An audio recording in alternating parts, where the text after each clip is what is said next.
Bismillahirrahmanirrahim. Assalamualaikum. Apa khabar semua? Terima kasih kerana sudi singgah ke channel saya. Saya harap anda semua yang menonton video ni sentiasa berada dalam keadaan sihat dan berbahagia selalu, insya-Allah. Dalam video kali ini saya ada dua kisah seram. Kedua-dua kisah ni datangnya daripada kiriman email penonton. Tanpa membuang masa, jom kita teruskan dengan kisah yang pertama.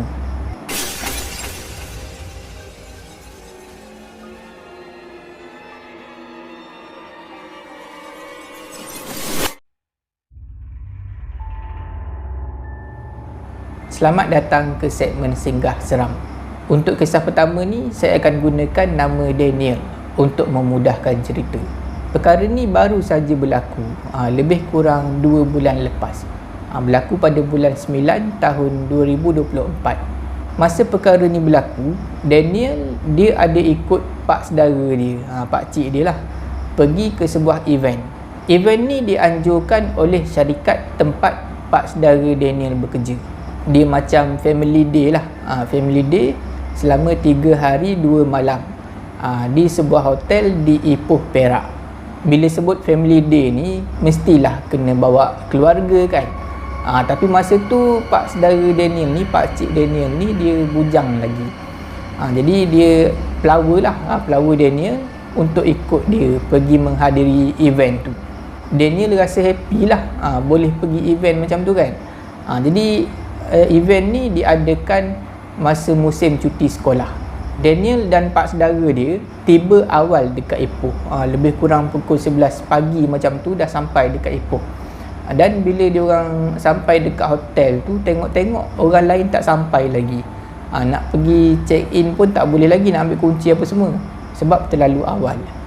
Jadi Daniel dan pak saudara dia buat keputusan untuk pergi bersia-sia dulu, berjalan-jalan dulu di kawasan di dekat Ipoh tu lah. Lebih kurang pukul 1 tengah hari barulah dia orang berdua kembali semula dekat hotel tu. Tengok-tengok dah ramai yang sampai, semuanya orang-orang di syarikat yang samalah dengan syarikat pak saudara Daniel bekerja. Jadi bila dah pukul 1 tu bolehlah pergi dekat kaunter, dah boleh check in, ambil kunci. Dah dapat kunci, Daniel dan pak saudara dia pergilah dekat bilik. On the way nak pergi ke bilik tu, Daniel perasan lah, Daniel tengok dekat kawasan tu kurang pengunjung. Seolah-olah tak ada pengunjung lain selain daripada orang-orang dekat syarikat tempat pak saudara dia bekerja lah. Seolah-olah dia orang satu company aja yang ada dekat situ. Satu keadaan yang sangat pelik lah. Sebab biasanya kalau musim cuti sekolah macam tu, memang hotel-hotel ni selalunya penuh. Susah nak nampak hotel yang lengang masa musim cuti sekolah. Nampak memang ada something wrong lah. Nampak ada benda tak kena dekat hotel tu. Kejadian ni berlaku pada malam hari tu. Pada malam harinya diadakan satu majlis makan malam dekat hall hotel tu lah, hall tempat makan. Memang cukup luas, kata Daniel. Hall dinner hall tu penuh dengan meja-meja yang berbentuk bulat, siap dengan alas semualah. Memang disusun cantik. Pinggan, lepas tu ada cawan-cawan dekat atas meja. Dan nampaklah memang banyak makanan dihidangkan dekat tepi. Dia buat macam buffet lah, boleh pergi ambil. Tapi sebelum majlis tu dimulakan, majlis makan-makan ni dimulakan, adalah ketua cabangan ataupun bos lah.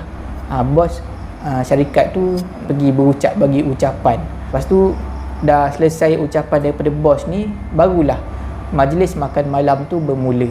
Masing-masing memang seronok lah. Daniel tengok pun seronok, sebab ada keluarga sekali, budak-budak ramai, masing-masing nampak happy. Ditambah pula masa tu yang memeriahkan lagi event tu, ada persembahan kumpulan, ada band yang buat persembahan dekat atas pentas. Memang macam-macam lagu dia orang bawa. Bila band tu dah selesai buat persembahan, naik pula satu tim yang lain lah. Kali ni nampaknya ada satu kumpulan muzik kebudayaan. Ada 8 orang penari naik atas pentas. Semuanya berpakaian tradisional, semuanya perempuan yang muda-muda dan cantik-cantik. 8 orang ni naik atas pentas. Dan masa tu adalah nampak yang main instrumen ni, instrumen yang berbeza daripada band tadi. Kalau band tadi ada gitar elektrik, bass gitar, ada drum kan. Tapi kali ni semuanya alat-alat instrumen yang tradisional lah. Ada gong, ada macam-macam benda lagi. Bila gong mula diketuk, mula dipalu, penari 8 orang ni mula menari. Masa persembahan tarian tradisional ni, semua orang macam terpukau tau. Semua orang tengok ke arah pentas dengan alunan muzik yang cantik dan tarian yang lemah gemalai daripada 8 orang penari tu. Semuanya terpegun tengok persembahan dia orang, termasuklah Daniel sendiri. Tapi tak lama lepas tu, Daniel mula perasan satu perkara yang pelik. Tadi ada 8 orang kan, 8 orang penari, semuanya muda-muda dan cantik-cantik Melaka, 8 orang tu. Masalahnya sekarang ni, tiba-tiba ada lagi seorang penari tambahan. Entah daripada mana datangnya penari ni. Dan yang lagi pelik, penari tambahan ni adalah seorang nenek tua. Dia punya body, dia punya attire, dia punya pakaian tu, dan muka dia memang muka nenek. Bila kita tengok muka dia tu, nampak berkedut kulit muka dia. Dan Daniel kata bila tengok muka nenek ni, nenek yang entah datang daripada mana ni, dia rasa seram sejuk. Bila nampak aja nenek ni, nenek tu menari sama macam penari yang lain. Daniel dah mula rasa lain macam. Apa hal pula tiba-tiba ada nenek ni kan, daripada mana pula datangnya? Dan terdetik dalam hati Daniel, betul ke orang ni? Ke apa benda yang aku nampak ni yang macam tu? Kata Daniel dalam hati dia. Tapi memandangkan masa tu, dekat depan Daniel ni ada sepinggan makanan yang lazat lah. Makanan yang dia ambil dekat buffet tu, dia tak endahkan sangat pasal nenek tu. Mungkin ada, memang persembahan dia macam tu agaknya. Ada seorang yang berlakon jadi nenek ke apa kan. Jadi Daniel tak pedulikan pasal nenek tu, dia terus sambung makanan dia, makan makanan dia. Sampailah tiba-tiba dekat meja sebelah ni, dekat meja sebelah ni ada satu family lah. Ada seorang budak ni, budak lelaki. Budak lelaki tu tanya ayah dia. Daniel dengar apa yang dia tanya. Budak tu cakap, ayah, ada nenek lah dekat atas tu, pandai nenek tu menari. Dia cakap macam tu dekat ayah dia. Lepas tu ayah budak ni tanya budak tu balik, nenek dekat mana? Lepas tu anak dia tunjuklah tu atas pentas tu. Lepas tu nampaklah si ayah ni, dia pandang ke arah pentas dan dia cari, dia tengok daripada jauh. Lepas tu dia cakap balik dekat anak dia, mana ada nenek dekat atas tu, semuanya kakak dekat atas tu. Lepas tu budak tu dan ayah dia sambung makan. Daniel bila dengar je ayah budak tu cakap macam tu, dia cakap tak ada nenek, ada kakak aja dekat atas tu, dia kembali meremang. Dia dah mula risau. Dia tak nampak ke ada nenek dekat atas tu? Sebab bila Daniel tengok, dia nampak ada lagi nenek tadi sedang menari. Perkara pelik tak habis dekat situ. Tak lama lepas tu, dekat bawah ni, dekat bawah pentas ni, ada 2 orang pengacara majlis. Seorang lelaki dan seorang perempuan. Yang pengacara perempuan ni tiba-tiba dia berjalan naik ke atas pentas, perlahan aja. Dan yang lagi pelik, dia punya muka tu macam tak ada emosi. Tak ada orang cakap, macam tak ada perasaan muka dia. Berjalan perlahan naik dekat tangga, nak naik pentas. Penari-penari pun ada yang macam nampak pelik lah, kenapa pula pengacara majlis tiba-tiba naik kan. Termasuklah dengan pengacara majlis yang lelaki dekat bawah ni. Pengacara majlis yang lelaki ni pun nampak pandang pelik ke arah pengacara majlis yang perempuan tu. Apa hal pula dia ni naik kan? Pengacara majlis perempuan tu bila dah sampai dekat atas pentas, dia mula menari sama macam penari yang 8 orang tu. Bila dah macam tu, pengacara majlis yang lelaki ni naik pentas dan dia cuba tarik tangan pengacara majlis yang perempuan tu. Tapi pengacara majlis perempuan ni langsung tak berganjak daripada tempat dia. Dia masih lagi menari dalam keadaan muka yang tak ada emosi tu. Muka dia macam keras macam tu je, tak ada senyum, Tak ada nampak sedih ke apa, muka macam orang tak ada emosi, mata celik aja daripada tadi. Tapi tak lama lepas tu tiba-tiba pengacara perempuan yang menari ni dia berhenti menari. Dia tunduk macam tu tiba-tiba. Masa itulah pengacara majlis yang lelaki ni dia cuba sekali lagi tarik tangan pengacara majlis perempuan tu. Dan masa tu pengacara majlis perempuan ni pun ikutlah lelaki tu turun tangga pentas, turun ke bawah. Masa tu Daniel dah mula berfikir, jangan-jangan ini lakonan je kot. Gimik yang sengaja diaturkan oleh orang yang atur majlis ni, atur persembahan, nak bagi gimik, nak bagi gempak lah maknanya. Tapi jangkaan Daniel meleset. Sebab bila pengacara majlis perempuan tu sampai aja dekat bawah, dekat floor ni, dia tiba-tiba menggelupur, menjerit macam orang histeria. Dia seolah-olah baru sedar daripada tadi, dan dia masa dia menggelupur menjerit tu, dia tudingkan jari ke arah atas pentas, seolah-olah dia nampak sesuatu yang menakutkan dekat atas pentas. Bila pengacara majlis perempuan tu dah jadi macam tu, dah seolah-olah kena rasuk tu tunjuk dekat atas pentas tu, semua orang yang ada dalam hall tu tengok ke atas pentas. Dan penari-penari dekat situ semuanya dah berhenti menari, dah nampak ketakutan semua. Daniel pun masa tu dia pandang balik ke atas pentas, dan dia tengok jelmaan nenek yang menari tadi dah tak ada lagi, dah tak kelihatan lagi. Masa tu keadaan agak kecoh lah. Nampaklah orang bawa pengacara majlis perempuan tadi keluar daripada dewan makan tu, daripada hall tu. Tapi majlis makan malam tu terus berlangsung lah. Maknanya semua tetamu semua yang daripada syarikat tempat pak saudara Daniel bekerja ni masih lagi makan-makan dekat situ. Tapi dah tak ada persembahan lah. Dipasang muzik saja dalam hall tu. Bila dah selesai majlis makan malam tu, semua balik ke bilik masing-masing.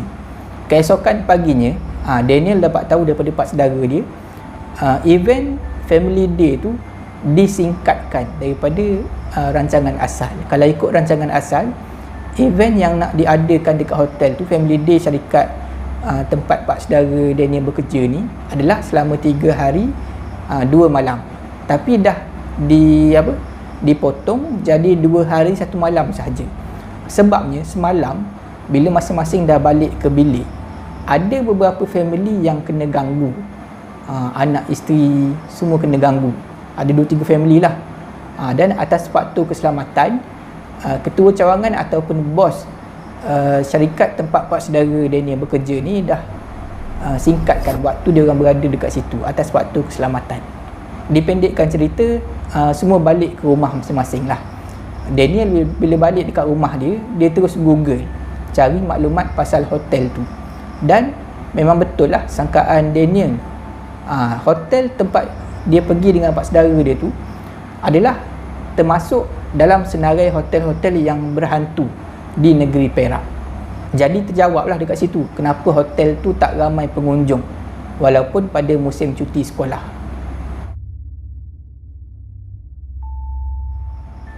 Untuk kisah kedua ni, saya akan gunakan nama Zul untuk memudahkan cerita.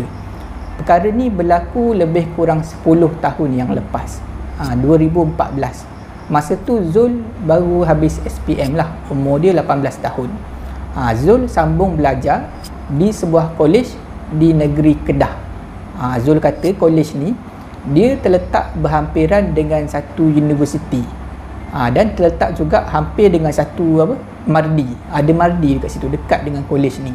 Dekat kolej tu semua pelajar dikehendaki tinggal di asrama. Ada blok asrama baru lah kat situ. Dan satu bilik ada 4 orang penghuni. Masa minggu pertama tu macam biasalah, minggu orientasi pelajar baru. Kejadian ni berlaku pada hari Sabtu, hari Minggu. Masa tu Zul dan 3 orang roommate dia ni, diorang berempat ni rasa bosan. Tak ada aktiviti yang nak dibuat. Sebab masa tu program orientasi dah tamat lah, dah habis. Jadi salah seorang daripada roommate Zul ni, dia bagi cadangan, apa kata kalau kita pergi jalan-jalan dekat asrama lama. Sebab dekat situ memang ada asrama lama. Tak jauh daripada asrama baru tempat dia orang tinggal sekarang, masa 2014 tu. Dan asrama lama tu katanya dia tak sama macam asrama baru. Asrama baru tempat dia orang tinggal sekarang ni, dia ada 4 blok. Ada 4 blok. 2 blok untuk pelajar perempuan, 2 blok untuk pelajar lelaki. Blok untuk senior dan juga junior lah. Dia asingkan senior dengan junior. Dan setiap blok ada 4 tingkat. Tapi kalau asrama lama pula, dia cuma ada 2 blok saja. Dan dia tak ada tingkat-tingkat ni, dia setingkat aja. Dan tapi dia walaupun dia setingkat, dia panjang lah, jenis yang memanjang, jenis lama. Dan katanya Zul masa tu tahun 2014 tu memang dah tak digunakan, asrama lama tu memang dah tak digunakan sebagai penempatan pelajar lah. Tapi digunakan sebagai kelas, untuk kelas tanaman lah, jurusan tanaman sahaja. Gunakan kelas tu sebagai tempat, macam tempat amali lah, jarang orang pergilah. Jadi pada petang harinya, hari Sabtu tu, Zul dan juga 3 orang roommate dia ni pergilah ke asrama lama tu. Masa tu dah lewat lah, dah dekat pukul 7 masa tu. Dia orang berempat ni pergi.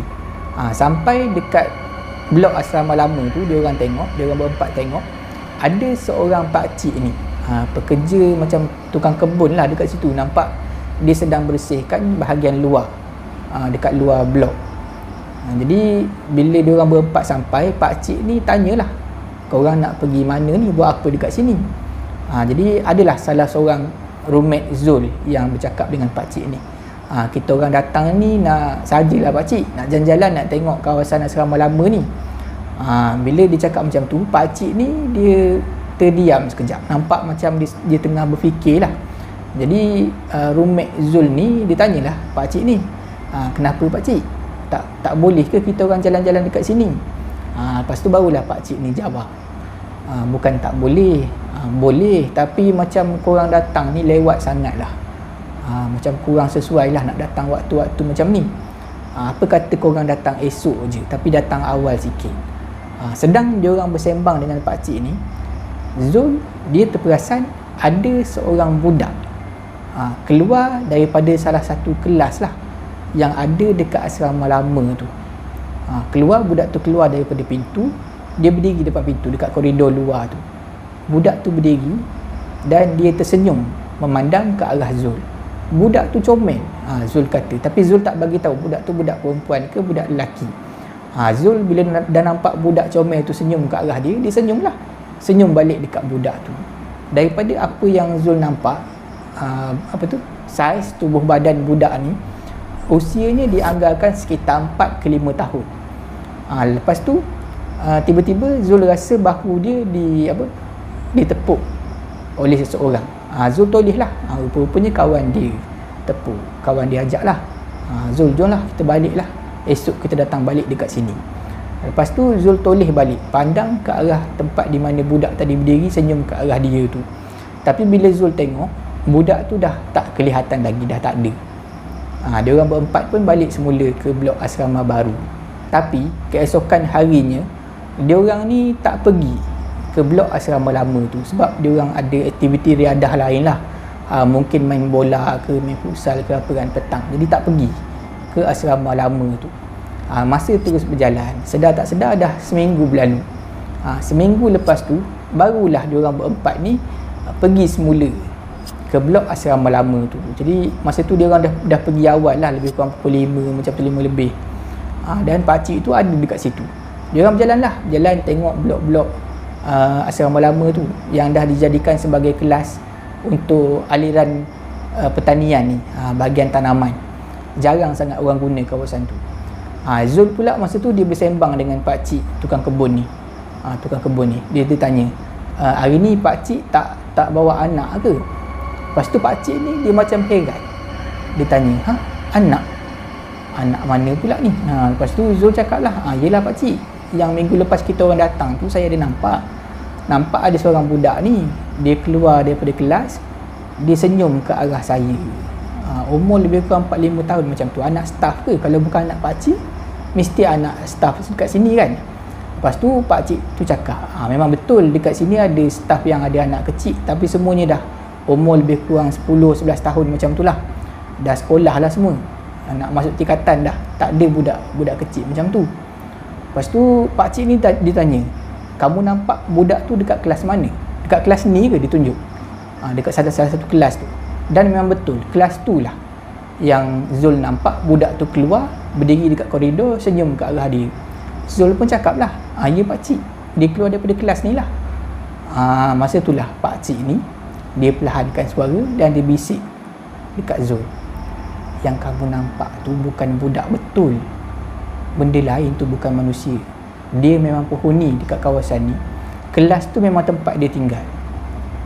Terus pucat muka Zul bila dia dengar pakcik cakap macam tu. Pakcik tu menyambung lagi. Pakcik tu kata kawasan tu sebenarnya sebelum dibangunkan menjadi sekolah, menjadi kawasan asrama, adalah satu kawasan kebun sawit yang dah lama terbiar, tak bertuan lah kawasan tu. Lepas tu barulah dia pemaju naikkan kawasan tu jadi tempat belajar, tempat kolej apa semua. Kolej, lepas tu asrama. Dan katanya pakcik ni, dulu masa mula-mula ada pelajar masuk asrama lama ni, memang banyak kes-kes histeria, terutama pelajar perempuan lah. Bila dengar macam tu, Zul tanya pakcik ni, pakcik tak takut ke kerja dekat sini? Pakcik tu cakap, mula-mula kerja dulu, masa pakcik muda dulu, memanglah takut, seramlah kawasan ni. Tapi lama-kelamaan tu alhamdulillah, perasaan takut tu dia kurang sendiri. Lagipun dulu bila ada banyak gangguan macam tu, pihak kolej ni, terutama dekat asrama ni, ada banyak aktiviti bacaan Yasin, lepas tu ada kelas agama, dan ada banyak majlis doa selamat yang diorang buat lah. Hampir tiap hari lah diorang buat dekat situ. Dan alhamdulillah, berkat usaha diorang tu, benda-benda gangguan ni dah hilang macam tu saja. Seolah-olah macam dah tinggalkan benda-benda gangguan ni, dah tinggalkan kawasan tu, pergi ke tempat lain. Macam tu lah kata pakcik tukang kebun tu. Setakat itu saja video saya pada kali ini. Saya harap anda semua terhibur. Jika anda suka video ni, jangan lupa like, share dan komen video ni. Jangan lupa subscribe dan tekan butang loceng untuk dapatkan notifikasi video yang seterusnya. Bagi anda yang nak berkongsi kisah seram, boleh hantar ke alamat email yang ada dekat bawah. Jangan takut kepada makhluk, tetapi takutlah kepada pencipta sekalian makhluk. Semoga kita bertemu lagi di video yang seterusnya, insya-Allah. Assalamualaikum.